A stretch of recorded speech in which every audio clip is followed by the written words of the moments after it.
Ebusi ame mo akwa abadiba GH politics Afenyo mesro say obe like na wa share video way na wa subscribe to our channel say wonye ya mesro we any dey mu so obe subscribe amaye eye mo mayimbo ra nsem ni mo ebusi Honorable Afenyo Markins na nsɛm bi aba abɔnten a ɔka confusion a ɛsi NPP party ni mu ɛna ɛsan so bi mu ɛnneɛma a ɛkɔ so wɔ party ni mu a ɛma party ni anya ne ntoma papa bi mfa na ɔka sɛ ne ɔmo lose akwatiaba election a ama ɛnɛ ɔmo aba abɛyɛ minority a ɔmo kita 87 instead of 88 na osanso ebo Bagbin Speaker of Parliament abaso say wabone homode aboa party no NDC party ama party ne nyane so ma papa efra ne ndwuma pa oye na we ni na mu no oka say eye MPP fo nso ebehwe omo na omo sua omo ewo enkabom ne korea ene ama NDC party no eko enkan mama yimbo ra yensem no na yekohwe ensem a Honorable Afenyo Markins ekafa eye Speaker of Parliament and Ensembia Ekikamu. On our side, as the minority, we are going through some turbulence. We were in office for 8 years. We lost elections, quite disappointing. And we came in with 88. And the majority will not let us have our peace. They just snatched one seat from us. But it is what it is. So we are now back to mighty 87. But we draw a lot of inspiration from our friends in government today, who were led by Right Honorable Speaker. And just by way of going into memory lane, in the 2000 election, this was the first time the then government had lost power. They had transitioned from PNDC military rule, 11 years, and had 2 successive elections.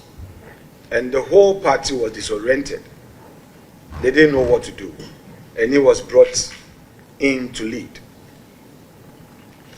Within the first term of President Akuffo, all 7 by-elections, they lost. And the NPP in government had more seats, but they didn't give up, led by him.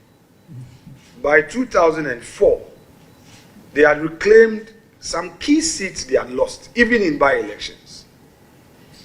And then by 2008, they were able to force a change in government. So when there's a history of precedence, you can only be inspired to work hard.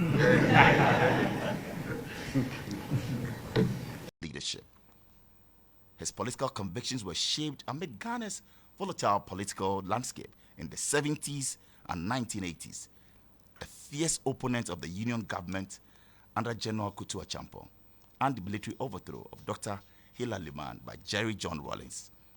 It led to imprisonment by the PNDC regime. He escaped into captivity, spent an amount of time, significant time, in exile in the United Kingdom. Well, he resolved to return back to the motherland in 2000 to re-engage in political affairs. Tonight, he will tell it all. You get to hear the tale. What happened in 2007 NPP presidential primaries? A lot to be said. We'll talk about 2014 as well, as he rose to national prominence when he was elected national chairman of the NPP in the tightly, fiercely contested party congress in Tamale. What really happened? And also, his tenure was marked by spirited debates, party reforms, and of course, controversies. All of it. We'll talk about the high-profile disputes that led to the suspension by party's National Executive Committee, the NEC, in 2015, amid allegations of connected, violence and deeply divided politics. What really happened? But you know what? Beyond politics, our guest is known for his deep involvement in agribusiness, his entrepreneurial ventures. We'll get to meet him, the man who likes fried plantain with goat meat. I surprised him with that because we did our research. Tonight, we're celebrating a man who represents a blend of traditional Ghanaian values and modern political thoughts. Often described by his peers as a street talker, a man who never shies away from controversy. Tonight, we strip away the headlines and delve into the man behind the politics. And of course, beside it all, his upbringing, vision, reflections, and a lot more. Ladies and gentlemen, we welcome the man of candor, insights, and revelation. Our Wintami, Paul Afoko, is right here on Star Chat. Good evening, Chairman, and welcome. Good evening, Bola. You are the man. You've done a thorough research on me, even to the extent of knowing what I had for lunch today. Oh, that's what you had for lunch. Yes. That's how it should be, Chairman. You're welcome, Chairman Paul Afoko. How have you been, Chairman? Well, I've been okay. I've been coping. I've gone through a lot, but I'm okay. You're okay. I'm You okay. you look well. You look good. Thanks to having a clear mind, A clear mind. clear conscience, and not harboring any negative thoughts in my head. I usually say to those who know me that I have no room in my head to vent out to negative thoughts and negativity. I prefer to remain positive. I love that. We'll be talking a lot more tonight, but once again, you're most welcome. We're live with Star Chat right here in Accra on Star FM 103.5. And of course, in Sekondi Takrade on Empire 102.7 FM. And Ultimate FM in Kumasi, that's 106.9. Star Chat is proudly brought to you by MTN everywhere you go and Star Assurance. So a lot more coming up. And Mr. Paul Afoko, tell me, do you still consider yourself an active player in politics? Or you're now more of a statesman, observer? Are we looking at a returning to active politics? Active player.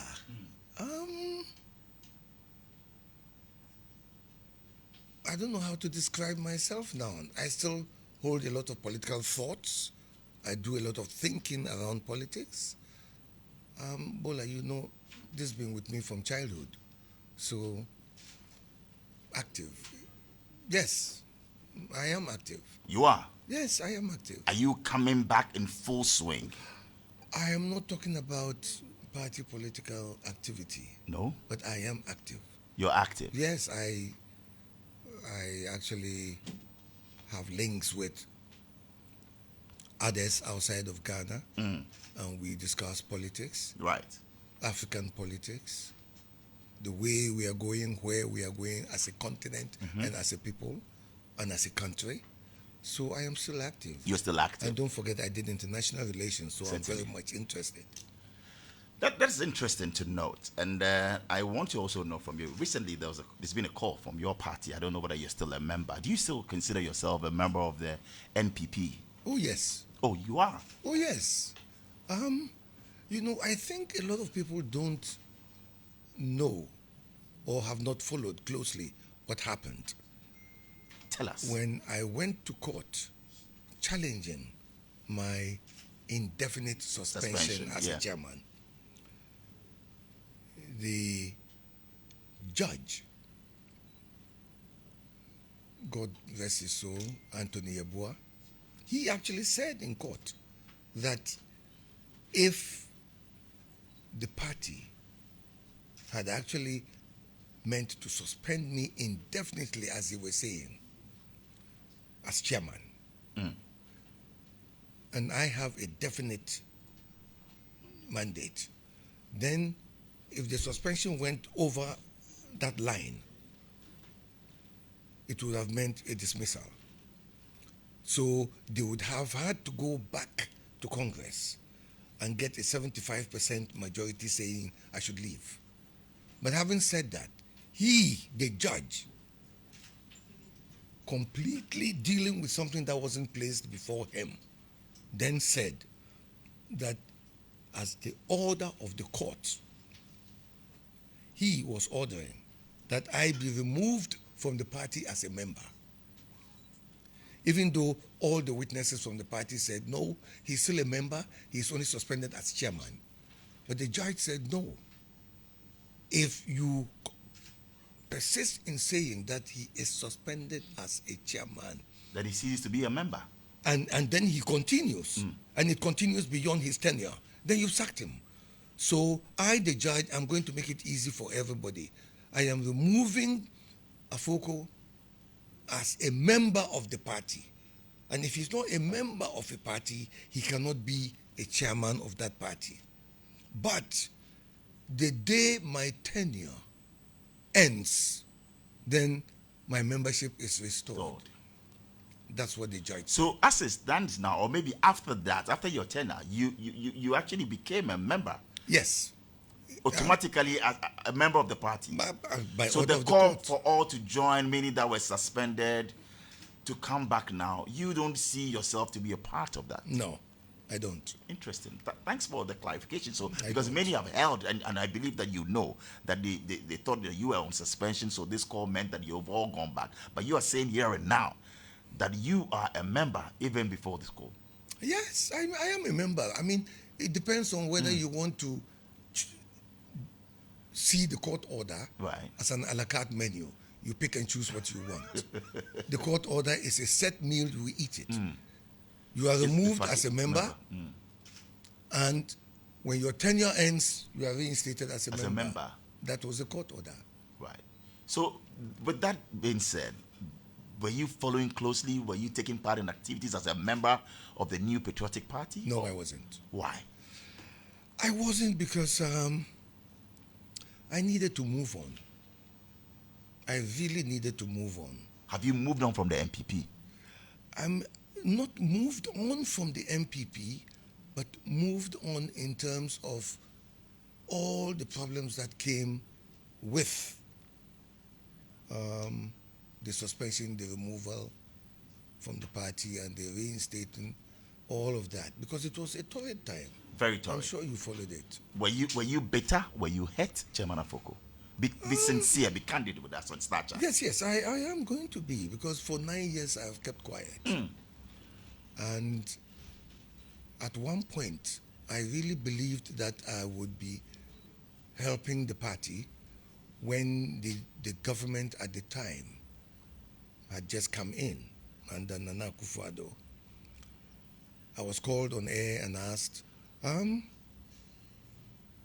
do you think Akuffo is going to be able to meet the promises he made for the 100 days? And I responded by saying, no, he can't. No government can. I mean, if you say you have your whole government in place, don't forget even the presiding member down there at the assembly is part of the government structure. And if all those pieces are not in place, and don't forget, 100 days is only 3 months and 10 days. By the time he forms his government and all that. So I think we should give him some slack and allow him. It was a torrent of attack, virulent attack. You were attacked? Yes, from within the NPP, on air. Afoko says Akuffo is going to fail. And I was sitting at home, I never even heard it.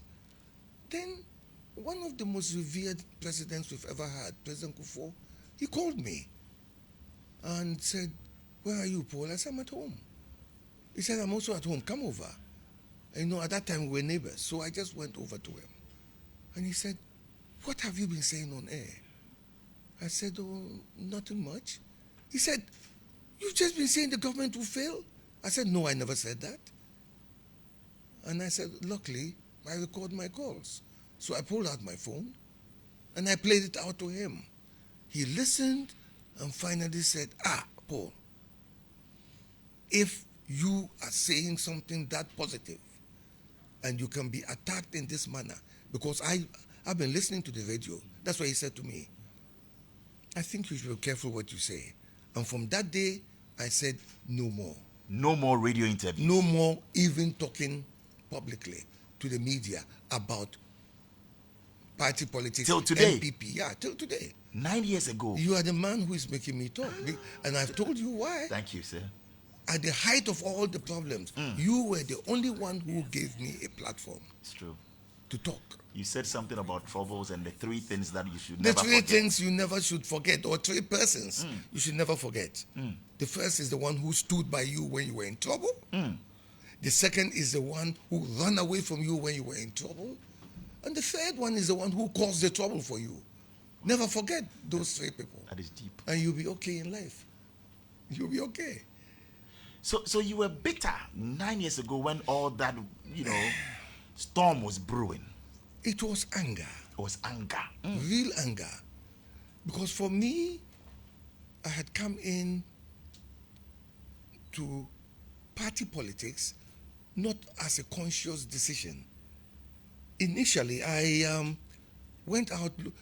You see, I was involved with the party. Right. I was finance committee member and all that. So I realized that the party had reached a position where it was branded an Akan party, elitist and Akan.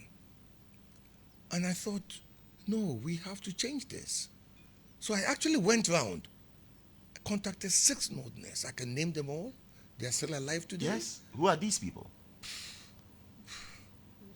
Do you really want to know? Why not? Maybe just 3 names will do. Well, the last one of them was Ambrose Derry, the former interior minister, in his house. And I went with witnesses. You brought Ambrose Derry in. He said, look, come in and let's do this. Come in and be chairman of the party. And he said, no, senior, I won't do that. Because he was my junior in Navasco. Okay. When I was in upper 6, he was in lower 6, I think, yes. And I was in lower 6 and he was in form 5, something like that. And he said to me, senior, no. Why don't you do it yourself? You are good at organizing. I've noticed that. Why don't you do it? And I said, no, I'm not into that. I'm ready to finance a Northerner. To become the chairman? To become the chairman of the party.